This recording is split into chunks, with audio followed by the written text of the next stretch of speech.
ഏറന്റലിന്റെ രാജാവും സൈനികരും മാന്ത്രിക കാട്ടിലെ നോർത്ത് ഉൾറ ജനങ്ങളുടെ ക്ഷണം സ്വീകരിച്ച് അവരുടെ കാട്ടിലേക്ക് വരുന്നു. ഒപ്പം തന്നെ രാജകുമാരനുമുണ്ട്. അവിടെയുള്ള എല്ലാ കാര്യങ്ങളും നിയന്ത്രിക്കുന്നത് വായു, അഗ്നി, ജലം, ഭൂമി എന്നീ 4 ശക്തികളാണ്. കാട്ടിലേക്ക് വന്നവർ വളരെയധികം സന്തോഷത്തോടെ അവിടെയുള്ള ജനങ്ങളോടൊപ്പം സമയം ചെലവഴിക്കുന്നു. രാജകുമാരൻ അവിടെ നടക്കുന്ന കാര്യങ്ങളെല്ലാം അതിശയത്തോടെ നോക്കിക്കാണുന്നു. അപ്പോൾ അവൻ ഒരു പെൺകുട്ടിയെ കാണുന്നു. അവളുടെ അടുത്തേക്ക് പോയവൻ എന്തോ ശബ്ദം കേട്ട് തിരിഞ്ഞു നോക്കുമ്പോൾ കാണുന്നത് നോർത്ത് ഉൾറയിലെ ജനങ്ങൾ തന്റെ സൈന്യത്തെ ആക്രമിക്കുന്നതാണ്. യുദ്ധത്തിൽ രാജാവും നോർത്ത് ഉൾറയിലെ തലവനും മരിക്കുന്നു. ആ യുദ്ധം കാട്ടിലെ ശക്തികളെ ദേഷ്യം പിടിപ്പിക്കുന്നു. അവ ജനങ്ങൾക്ക് നേരെ ആക്രമണം നടത്തുന്നു. അതിൽ രാജകുമാരൻ ദൂരേക്ക് തെറിച്ചു വീഴുന്നു. ബോധം നഷ്ടമായ രാജകുമാരനെ ആരോ രക്ഷിക്കുന്നു. കാട്ടിലെ 4 ശക്തികളും അപ്രത്യക്ഷമായി വലിയൊരു പുകപടലം കാടിനെ മുഴുവനായും മൂടുന്നു. ഈ കഥ രാജാവ് തന്റെ മക്കളായ ആനയ്ക്കും എൽസയ്ക്കും പറഞ്ഞു കൊടുക്കുന്നു.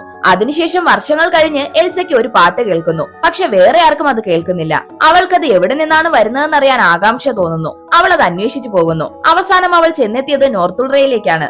അവൾ തൊട്ടതും ആ പുകപടലം വഴിമാറി കൊടുക്കുന്നു. എന്തോ ഒരു ശക്തി അവരെ കാടിനകത്തേക്ക് വലിക്കുന്നു. കാടിനകത്തെ കാറ്റിന്റെ ശക്തി അവരെ ആക്രമിക്കാൻ തുടങ്ങുന്നു. പക്ഷെ എൽസ തന്റെ പവർ യൂസ് ചെയ്ത് അതിനെ തന്റെ കൺട്രോളിലാക്കുന്നു. അപ്പോൾ അവിടെ ഐസിലുണ്ടാക്കിയ കുറെ രൂപങ്ങൾ തെളിഞ്ഞു വരുന്നു. അതിൽ അവരുടെ അച്ഛനാണുള്ളതെന്നും അച്ഛനെ രക്ഷിച്ചത് ഒരു പെൺകുട്ടിയാണെന്നും അവർക്ക് മനസ്സിലാവുന്നു. അപ്പോൾ അവിടേക്ക് കാടിനുള്ളിൽ അകപ്പെട്ട നോർത്ത് ഉൾറയിലെ ജനങ്ങളും ഏറന്റലിന്റെ സൈനികരും വരുന്നു.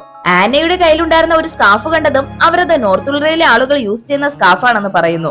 അത് കേട്ട് ആനയ്ക്കും എൽസയ്ക്കും അപ്പോഴാണ് അവരുടെ അച്ഛനെ രക്ഷിച്ചത് അമ്മയാണെന്നും അമ്മ നോർത്ത് ഉൾറ വർഗത്തിലേതാണെന്നും മനസ്സിലാവുന്നത്. അങ്ങനെ അവർ നോർത്ത് ഉൾറയെ പുകപടലം മൂടിക്കിടക്കുന്ന ശാപത്തിൽ നിന്ന് മോചിപ്പിക്കാൻ തീരുമാനിക്കുന്നു.